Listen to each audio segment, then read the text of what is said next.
So hello everyone, I am Dheeraj and today I am gonna to present the topic money and credit. So first of all I will start with money.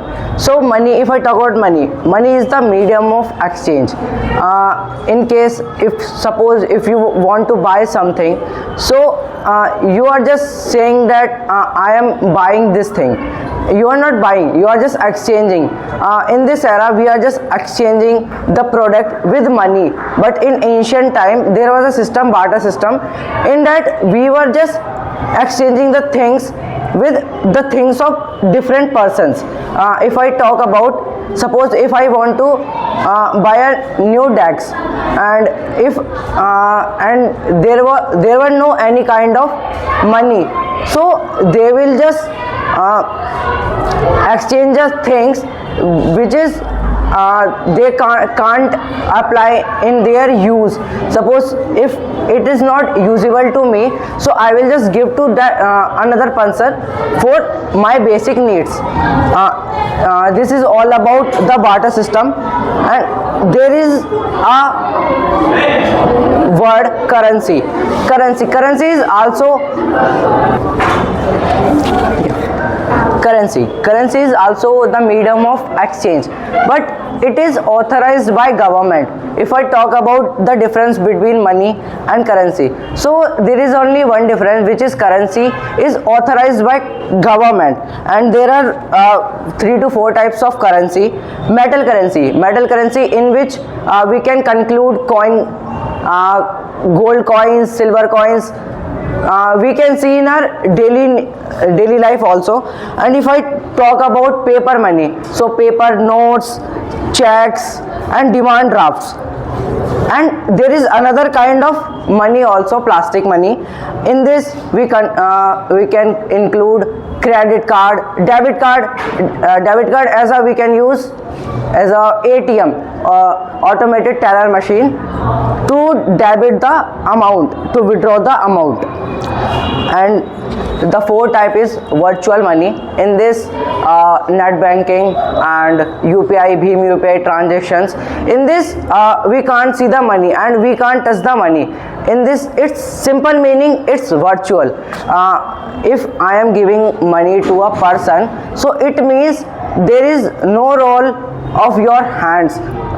Means yeah, there is a role of your hands to transaction the money, but if in this situation money will not come into your hands, you will just transfer by the technology, suppose by your mobile phone. And now I will just tell you about the features of RBI. RBI is also known as Reserve Bank of India. It is the biggest bank, and RBI is known as the bank of all banks. All the banks have account in this. Means all the banks are just like a branches of RBI. Suppose SBI or Punjab National Banks. These are the examples.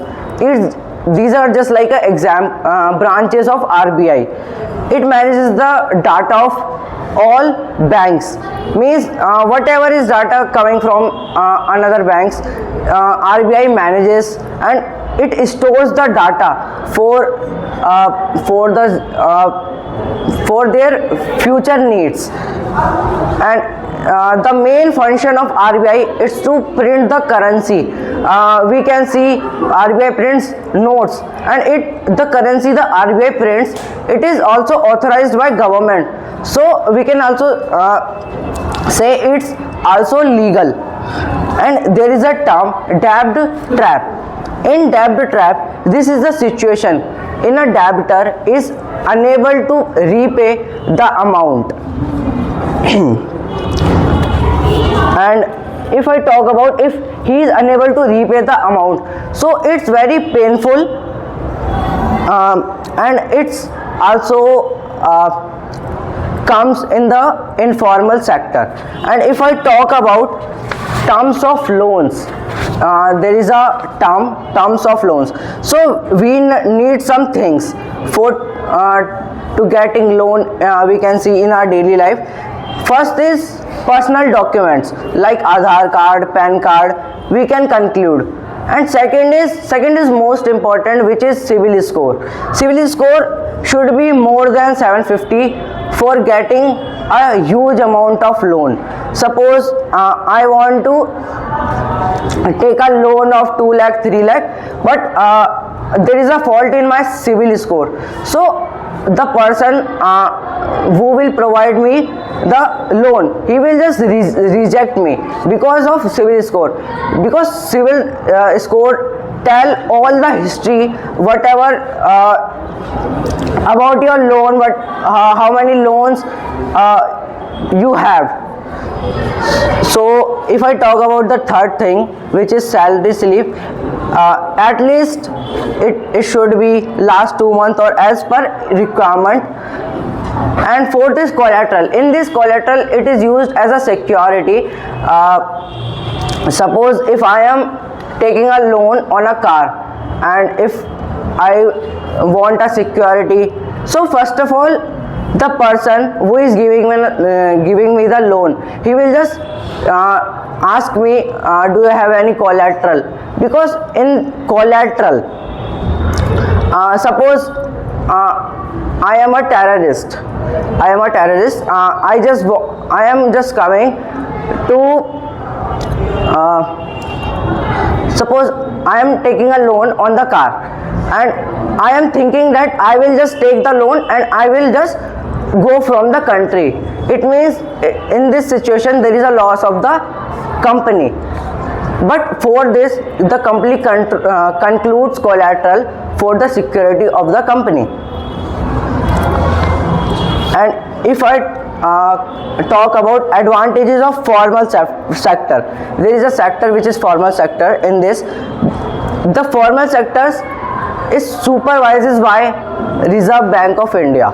It means the work which is under RBI is fully legal.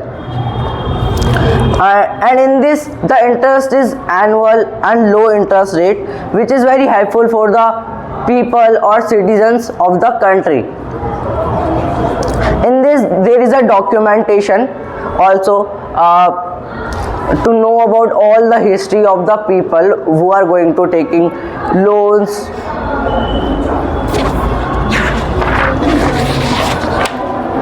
It has advantages, so it also has disadvantages. So if I talk about disadvantage of formal sector, in this people are unable to take loans because of insufficient documents. Suppose I want to take a loan, so firstly I have to maintain all the documents, whatever I want to whatever I have to collect. In this situation, I have to collect all the documents first.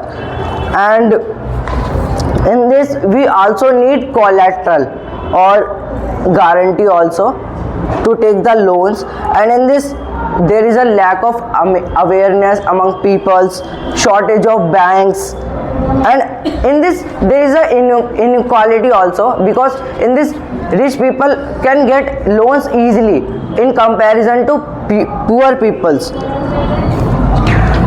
And now I am going to tell you about the informal sectors. In the informal sectors, loans are available very quickly without any witness as compared to the formal sector.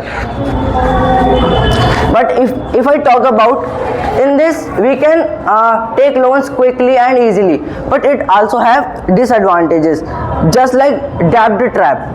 I told you about the debt trap in a situation where a debtor is unable to repay the credit amount, and in this, interest is monthly and high interest. In case of formal sector, interest was annually and low, but in this, interest is monthly and high interest.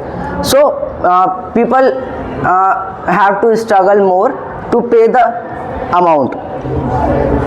There is no organization which supervises the credit activities of the lenders in the informal sector. It means in the case of formal sector, there were RBI who was just supervising the formal sector, but in the case of informal sector, there is no organization who supervises this, and in this there is no any kind of documentation, so it's also very risky. Now I am going to tell you about the SSG self-help groups. If I talk about in some villages, banks are not available. So we use the method of self-help groups to give the loans to the person who need loan to get fulfill their needs. In this, the members of the groups can take loan easily to fulfill their needs, and in this the interest rate is very less than the money lenders, whatever the money lender charges. It means if the money lender charges 5% interest on 1 lakh, so the group will charge 2%, 1% on same amount. And in this, people can get loan easily without any collateral. There is no need of collateral also. Decisions regarding the savings and the important decisions regarding the savings and loan activities are taken by the members of the groups. It means members of groups have the opportunity to control the and take the important decisions related to the group. And now there is a important topic which is related to Grameen Bank in the Bangladesh. If I talk about Grameen Bank, it was established for the people of Bangladesh to give them small loans, and the founder of Grameen Bank was Professor Muhammad Yunus. He established in 1970s, and he got Nobel Prize in 2006 for this. And that's it. Thanks to listen to me.